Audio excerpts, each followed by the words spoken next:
Merci pour le privilège, que dis-je, cette grâce que nous avons, Seigneur, oh Dieu, de partager ta parole. Cher Saint-Esprit, merci, toi les divins enseignants, de nous enseigner encore ce matin. Sanctifie-nous par ta parole. Au nom de Jésus. Amen. Ce matin, c'est le dimanche de Pentecôte. Et comprenez, depuis le début de la semaine, nous étions plongés là-dedans. Et je m'en vais vous inviter à prendre vos Bibles et d'aller dans le livre des Actes toujours, au chapitre 3. Chapitre 3, versets 19 à 20. Repentez-vous donc et convertissez-vous pour que vos péchés soient effacés, afin que des temps de rafraîchissement viennent de la part du Seigneur. Afin que des temps de rafraîchissement viennent de la part du Seigneur et qu'il envoie celui qui vous a été destiné, Jésus-Christ. Alléluia. Alléluia. La repentance avant les temps de rafraîchissement. Alléluia. La repentance avant les temps de rafraîchissement. Frères et sœurs en Christ, avant la Pentecôte, il y a la croix. Shalom. Avant la Pentecôte, il y a Golgotha.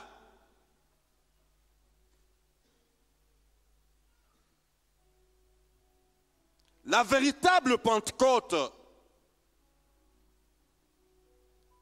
eh bien, a pour préalable,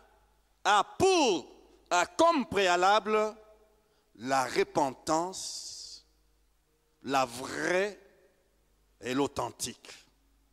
Alléluia. La vraie Pentecôte a comme préalable la repentance et la conversion à Christ. Shalom. Dommage, aujourd'hui, nous sommes pris par la Pentecôte et nous oublions, nous négligeons le préalable qui est la repentance et la conversion à Jésus-Christ. Et voilà la confusion créée dans le milieu dit chrétien. Confusion. Pourquoi? On ne veut pas passer par la croix, mais on veut les bénéfices de la croix. On veut les avantages de la croix. Avant la venue de l'Esprit, il eût fallu que Christ meure. Alléluia. Et qu'il ressuscite et que l'Esprit descende après. Mais aujourd'hui, nous sommes pressés. Nous voulons tout de suite, sans nous repentir, sans mettre nos vies en règle avec Dieu, nous voulons vite jouir de tous les avantages de la Pentecôte. Nous mettons la charrue avant le bœuf.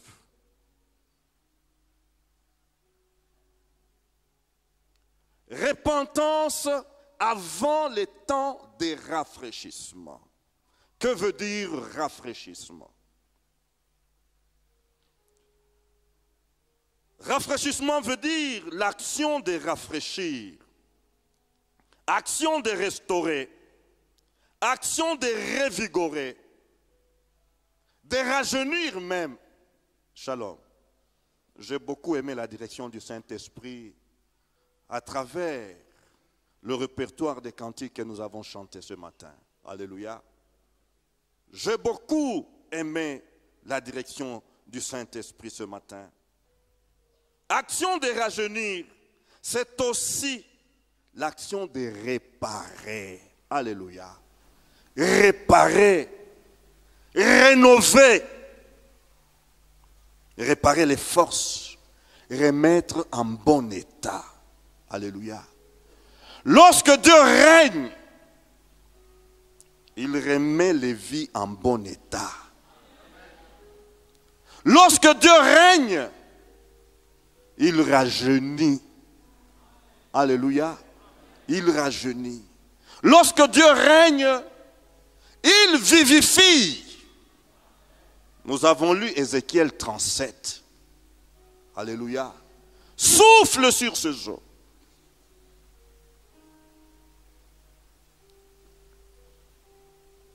Il y a quelques années, nous recevions un missionnaire américain à Kinshasa. Et ce missionnaire, son champ de mission était l'Afrique du Sud. Et c'est moi qui circulais avec lui à travers nos extensions, tout cela. Et avant son retour, il va me poser une question. Frère, qu'est-ce qui se passe dans votre ville de Kinshasa, bien sûr? On dirait qu'il n'y a pas d'usine de fabrication de peinture. Je me fais comprendre? Comment expliquer que tous les bâtiments sont vétustes? Tous les bâtiments, les murs sont délabrés, les murs sont sales. On dirait qu'ici, chez vous, il n'y a pas de fabrique de peinture. Est-ce que nous sommes ensemble? Il était étonné. Nous passions sur le boulevard du 30 juin, peut-être Sozacom seul, qui était pimpant, Shalom. Mais à gauche, à droite, la peinture depuis les temps belges. Imaginez donc. Et cela avait attiré son attention. À telle enseigne qui n'a pas su cacher son impression. Frère, ici on ne fabrique pas de peinture. Shalom. Pourquoi?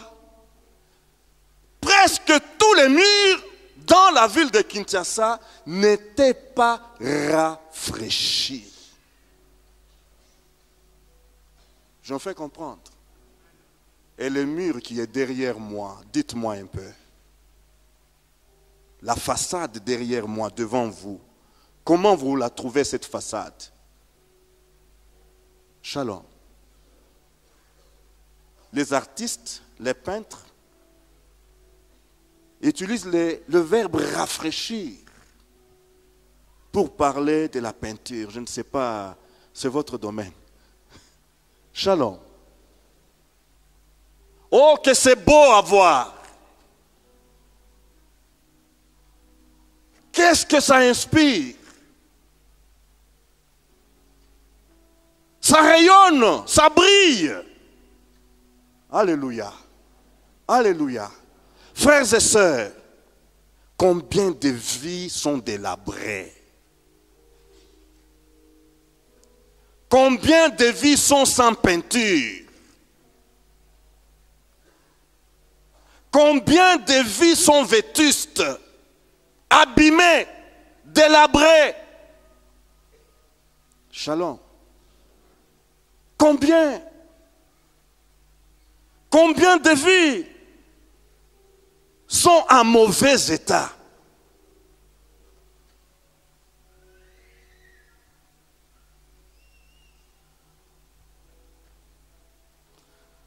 Le Saint-Esprit, quand Dieu règne, il apporte des temps de rafraîchissement. Je ne sais pas si vous avez fait l'observation. lorsque je m'en vais dans les milieux de ma jeunesse, là où je grandis, lorsque je rencontre les gens de mon âge, ils n'ont pas mon âge. Je me fais comprendre. Ils n'ont pas mon âge. Les gens de mon âge qui sont restés en dehors de la repentance, qui ne sont pas passés par la croix, ils n'ont pas mon âge. Ils sont plus âgés de moi de plus de 10 ans.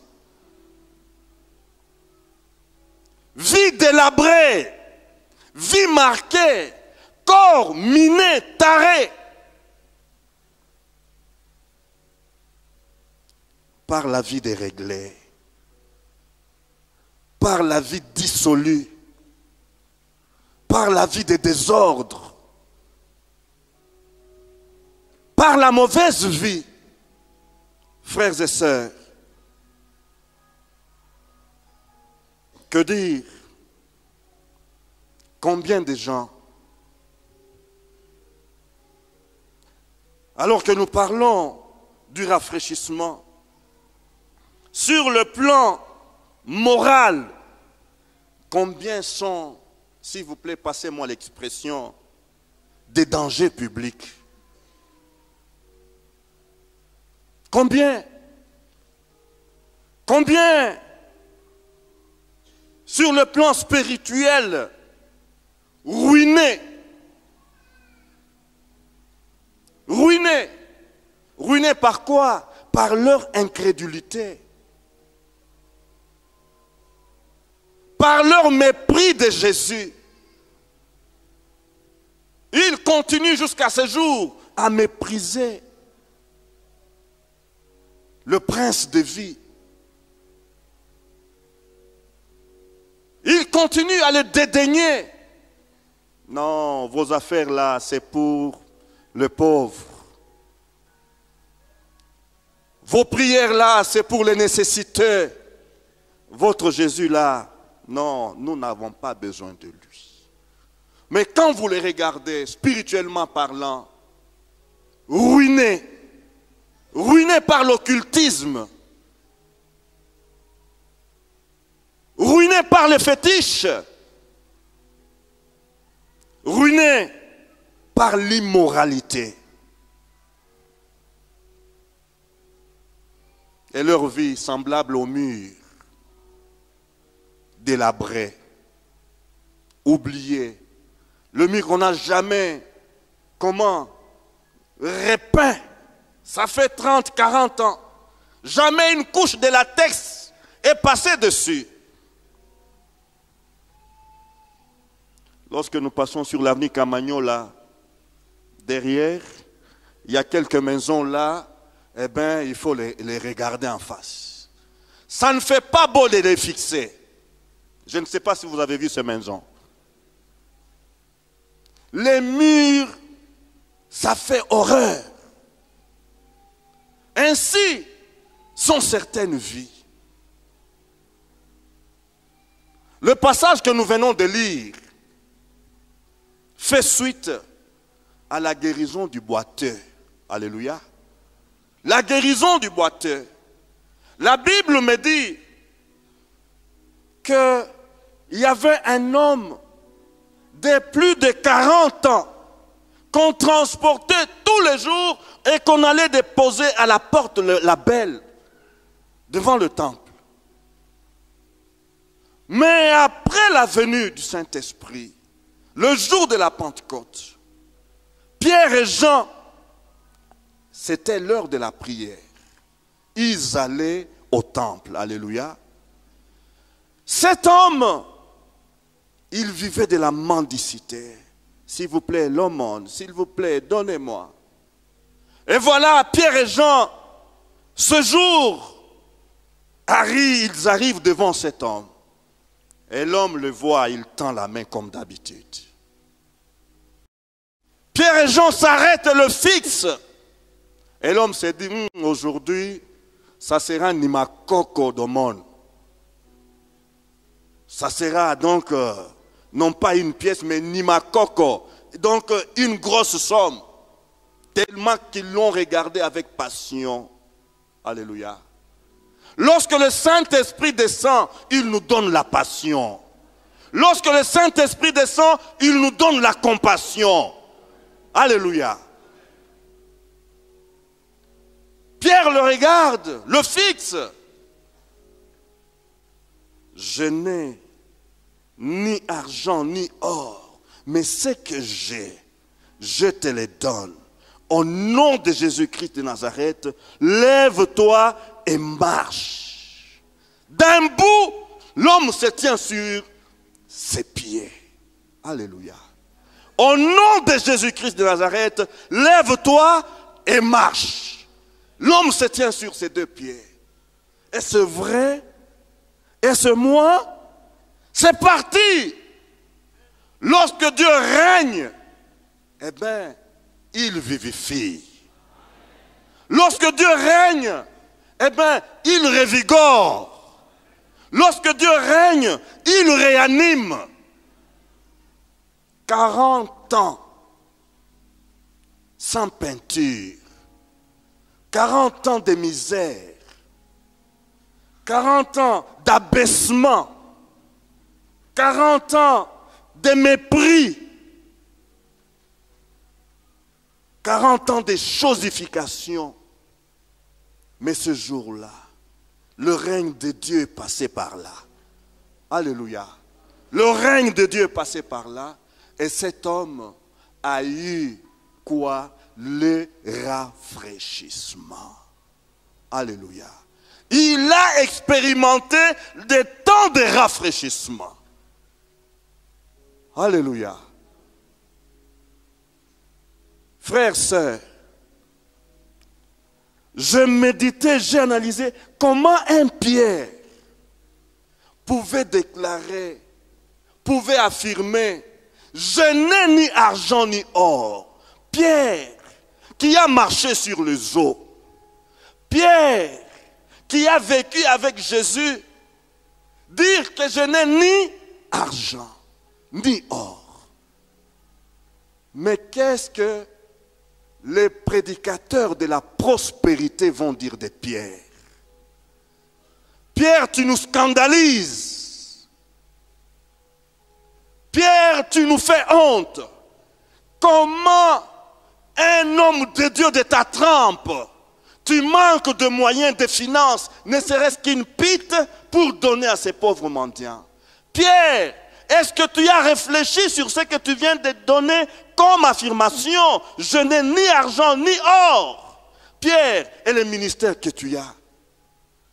Un homme loin comme toi manquait une petite somme.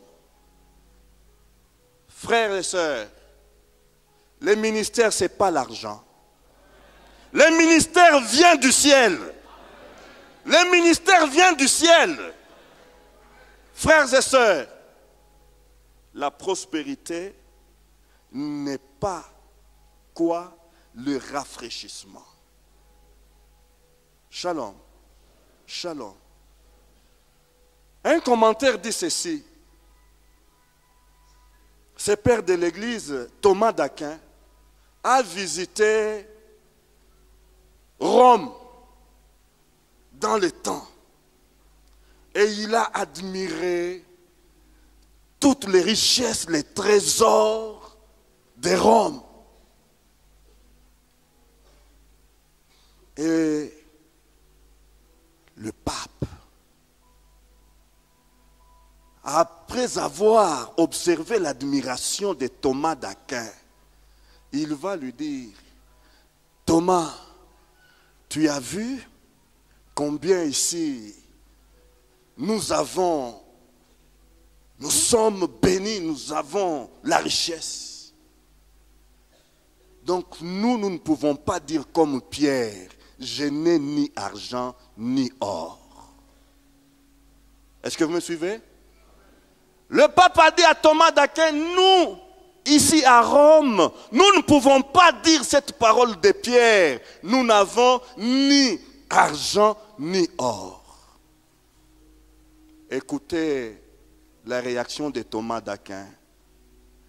D'accord, c'est vrai.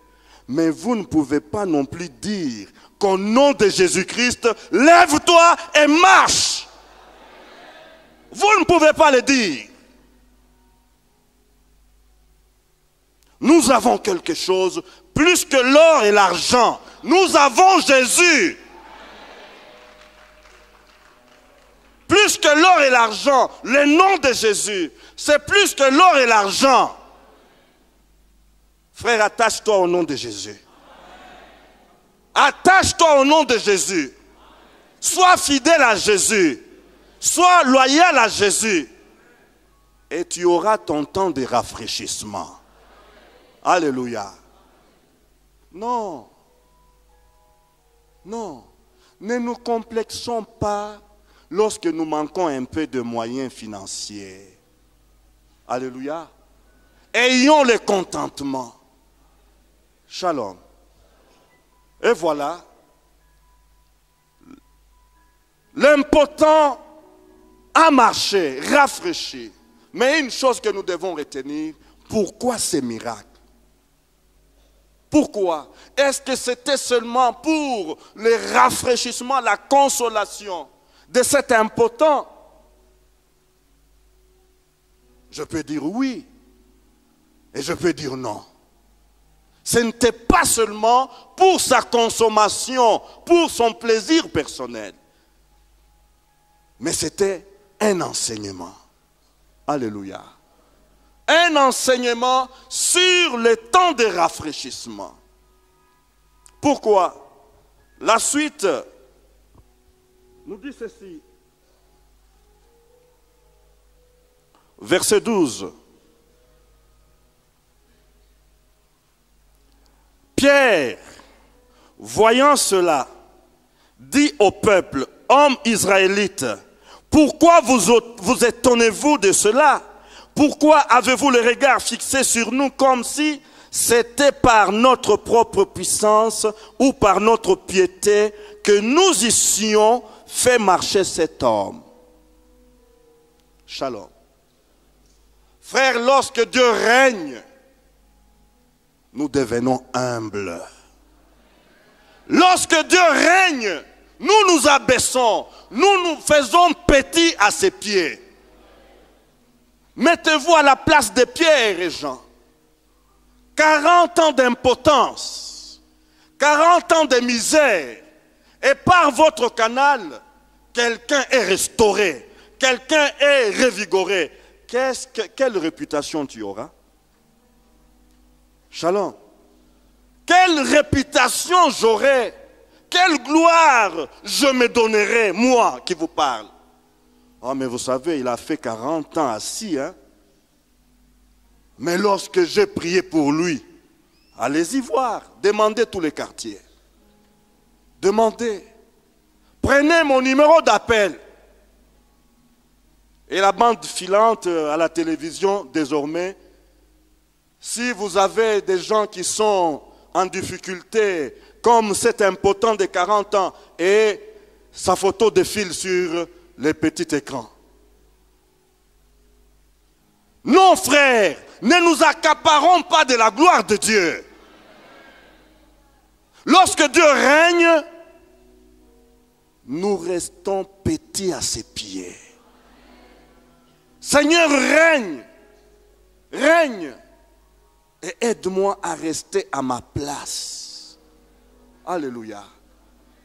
Tu fais comme tu veux, quand tu veux, avec qui tu veux. Tu as utilisé juste, comme mon pasteur ne cessait de le dire, eh bien, qu'est-ce que le pinceau? Nous admirons ces tableaux. Nous admirons la peinture. Mais qu'est-ce que le pinceau s'il n'y a pas de main qui tienne le pinceau? Shalom. Qu'est-ce que le pinceau s'il n'y a pas une main qui l'utilise? Apprenons à rester humbles lorsque Dieu nous utilise pour sa gloire. Alléluia. Frères et sœurs, il y avait un problème. Les Juifs étaient perturbés. Les Juifs étaient dérangés. comment est-ce possible que cet homme a marché? Et ce sont les disciples de ces Galiléens-là, cet homme de Nazareth. Qu'est-ce que nous allons devenir? Et c'est connu de tous. Nous ne pouvons pas les renier, nous ne pouvons pas les cacher. C'est au nom de Jésus que cet homme a marché.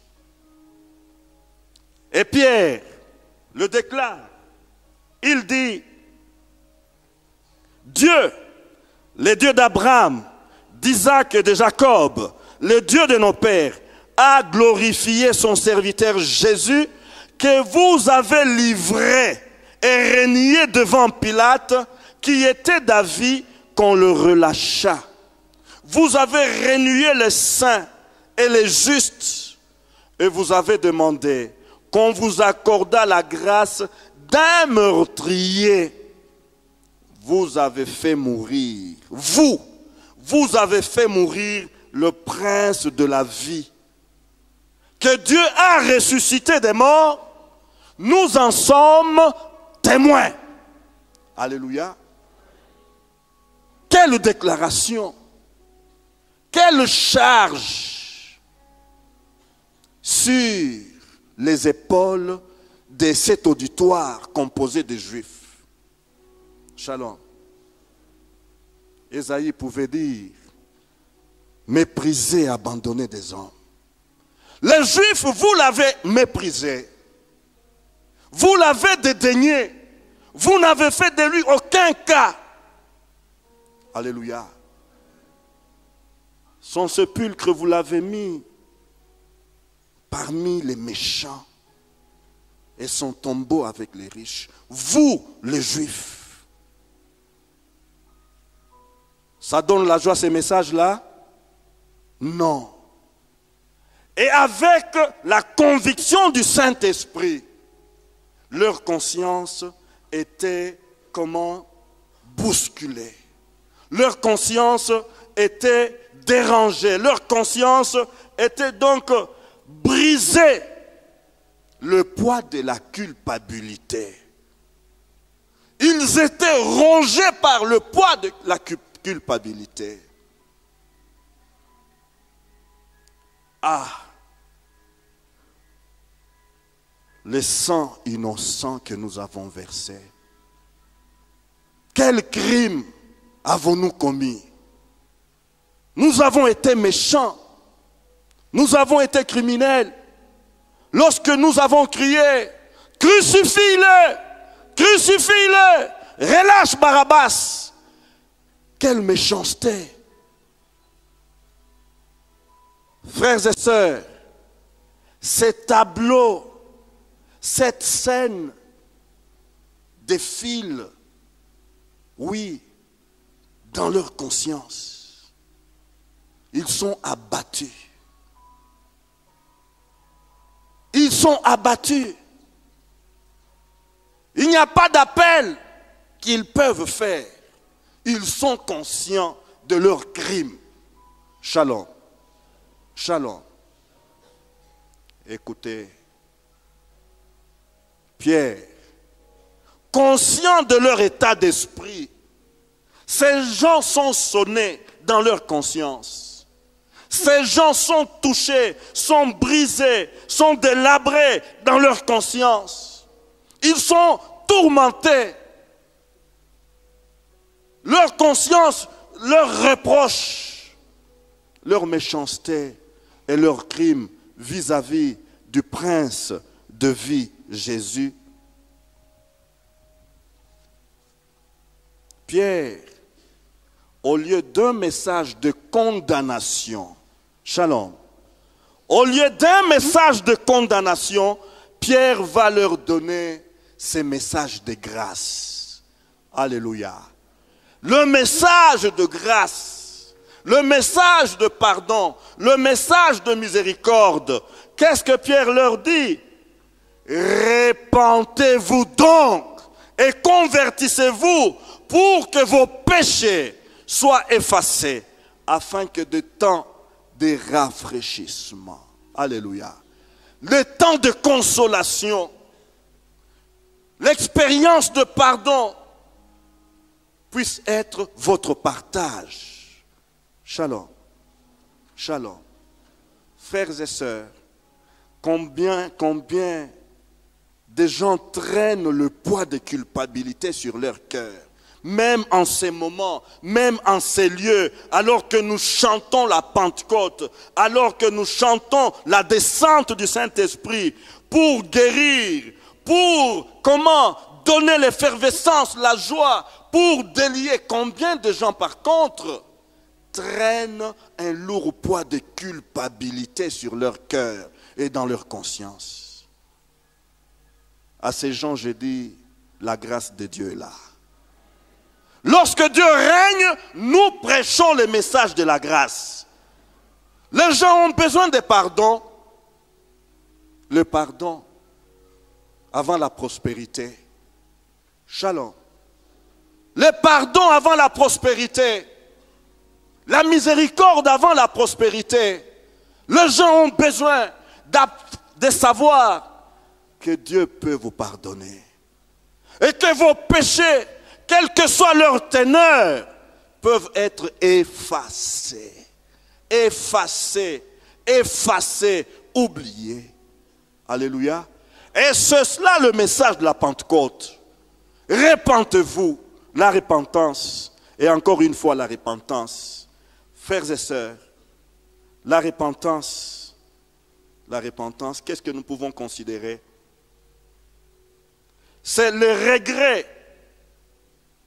regret de son comportement passé, le regret, le remords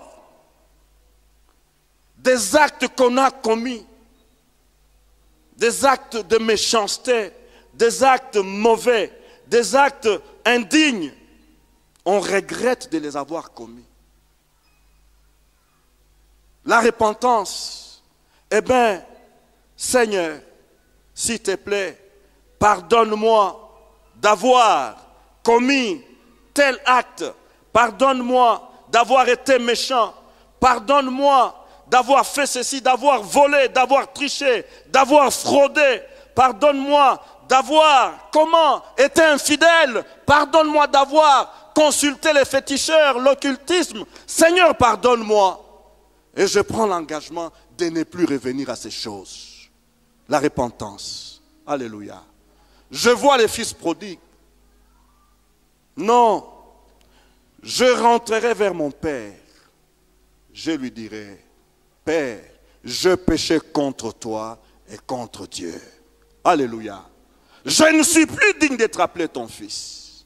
La repentance, c'est cela. Les remords. Alléluia. Les Juifs avaient besoin de la repentance. Nous avons versé le sang innocent. Que devons-nous faire pour être pardonnés?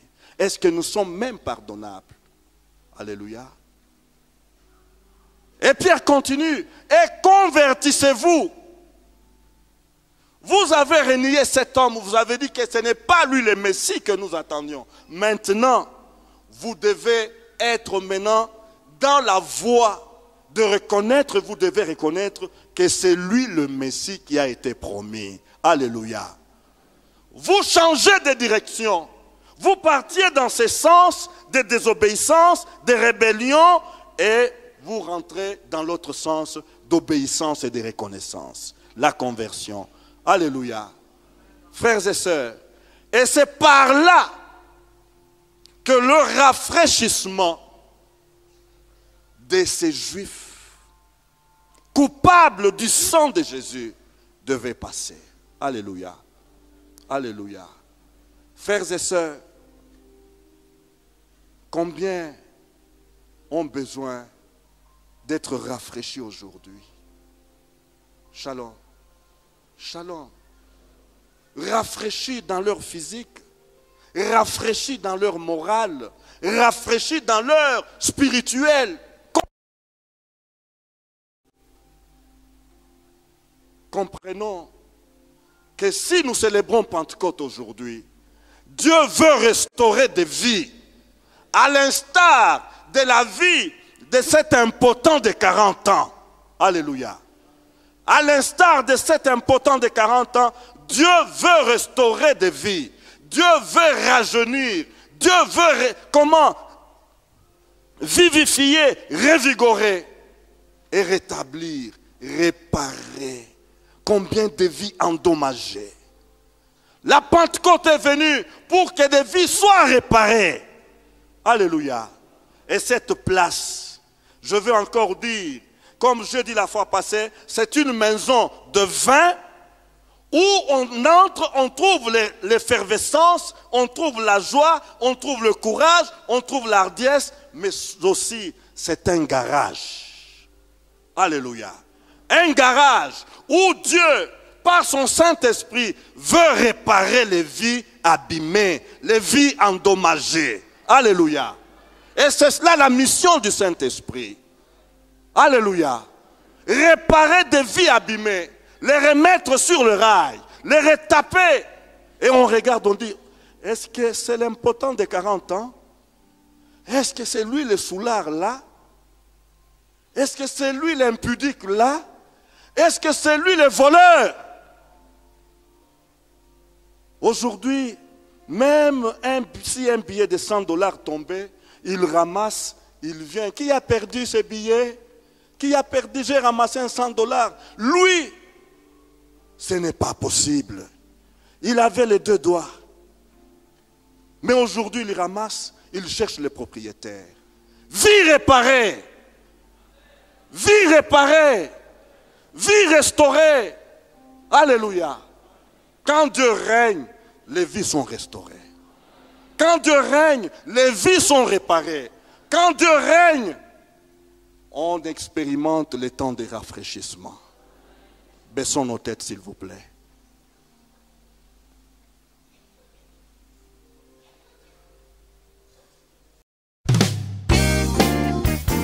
Bien-aimés, nous vous remercions d'avoir suivi ce message et nous prions pour que la grâce du Seigneur continue à agir dans votre cœur et que le message puisse apporter des fruits pour lesquels Dieu l'a envoyé chez vous.